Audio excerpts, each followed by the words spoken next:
वसुदेवसुतं देवं कंसचाणूरमर्दनं देवकी परमानंदं कृष्णं वंदे जगद्गुरु. असुरी प्रवृत्तीच्या लोकांचं वर्णन भगवंत करता येतात. 9वा श्लोक आहे आता. एताम दृष्टिमवष्टभ्य नष्टात्मानोल्पबुद्धयः प्रभवन्त्युग्रकर्माणः क्षयाय जगतो हिता.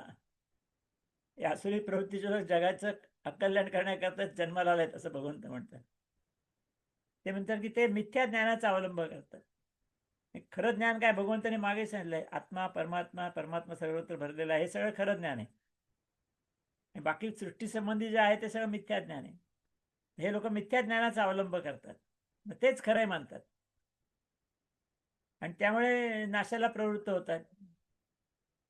त्यांनी मंद बुद्धीचे पण म्हटलंय त्यांनी, अल्पबुद्ध या अल्पबुद्धीचे लोक आहेत ते क्रूर कर्म करतात, कारण त्यांना ज्ञानच नसतं, मिथ्या ज्ञान असतं. त्यामुळे ते स्वतःचाही नाश करतात, जगाचाही नाश करून घेतात. आणि म्हणून ते जगाचा नाश करण्याकरताच उत्पन्न झालेले आहेत असं भगवंतांनी या ठिकाणी सांगितलंय. पुढच्या श्लोकात ते आणखीन वर्णन करतायत. काममाश्रित्य दुष्पूरम दंभमान मदान्विताः मोहात गृहीत्वात सद्ग्राहान प्रवर्तन्ते शुचिव्रताः. भगवंत म्हणतात की ते दंभ, आपली नसलेली क्षमता दाखवण्याचा प्रयत्न करणं म्हणजे दंभ आहे. मान, मी मोठा आहे, मी असा आहे, मी तसा आहे, हा मान. आणि मद पुन्हा म्हणजे अहंकार सगळा. या सगळ्यामुळे ते कोणत्याही प्रकारे पूर्ण न होणाऱ्याच कामनांचा आश्रय घेतात. म्हणजे अशा काही त्यांच्या इच्छा असतात की ते पूर्ण होत नाहीत, पण त्याच्या मागे लागलेले असतात. त्यामुळे अज्ञान आहे सुप्रत, ज्ञान नाहीच आहे त्यांना, तेव्हा अज्ञानी असतात. खोटे सिद्धांत स्वीकारतात, हे असं आहे तसे, ब्रह्मांड असेल, ब्रह्मांड तसे, मी असेल, मी तसं आहे सगळे. आणि मग भ्रष्ट आचरण करतात आणि मग जगात वावरत असतात. त्यामुळे स्वतःचाही नाश करतात ते आणि जगातल्या लोकांचाही नाश करतात. असे हे असुरी प्रवृत्तीच्या लोकांची वर्णन आहेत. वर्णन पुढे आणखीन चालू आहे, आपण आज थांबूया, बाकीचे उद्या बघू. हरिओम. 11वा श्लोक आहे आता. चिंताम परिमेयांच प्रलयांताम उपाश्रिताः कामोपभोग परमा एता वदती निश्चिताः.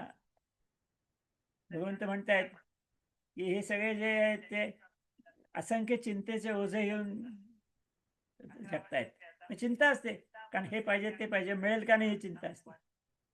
कारण कामना खूप वाढल्या आणि कामना पूर्ण होतील का नाही ही चिंता असते. त्यामुळे कायम चिंतेच्या मागेच आहेत, असंख्य चिंतेचे ओझे घेऊन हे लोक वावरत असतात. नंतर विषयाच्या उपभोग घेण्यामध्ये तत्पर असतात.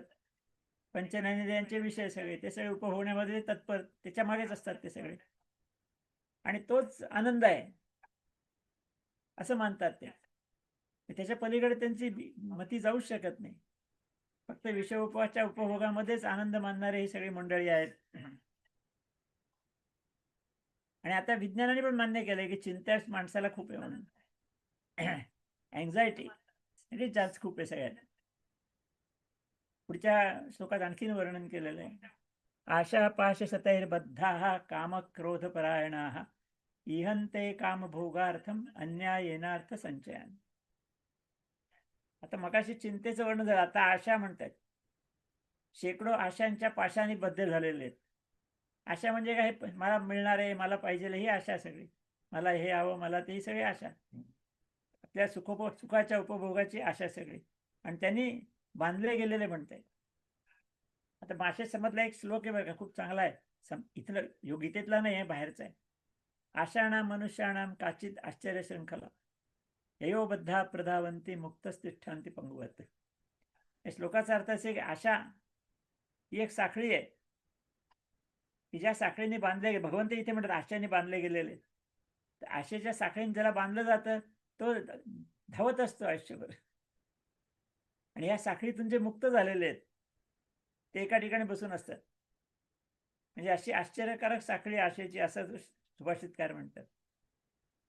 की साखळीने बांधलं तर माणूस एका ठिकाणी बांधलेला राहतो ना.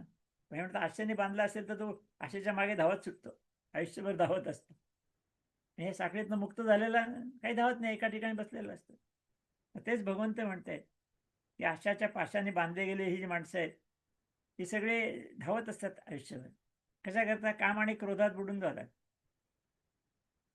म्हणजे कामना पूर्ण झाली तर आनंद वाटतो, नाही झाली की क्रोध येतो. त्याच्यामध्ये बांधलेले सगळे. आणि मग त्या विषयाचे उपभोग घ्यायचे पाहिजे मला हे, मग त्याच्याकरता द्रव्यादी पदार्थ अन्यायाने देखील पैसे मिळतात. सगळा संग्रह करतात. न्याय अन्यायाचा विषय नसतो, मला आनंद पाहिजे. आणि त्यामुळे चांगल्या मार्गाने अन्याय मार्गाने अनेक पदार्थांचा संग्रह करत असतात ते. आणि संग्रह करून पुन्हा ताण वाढतोच. तेव्हा अशा सगळ्या जैन जीवनात गुरफटलेल्या लोकांच्या संदर्भातलं आसुरी प्रवृत्तीच्या लोकांचं वर्णन भगवंत करतायत. वर्णन अजून चालूच आहे, पण बघू आता इथेच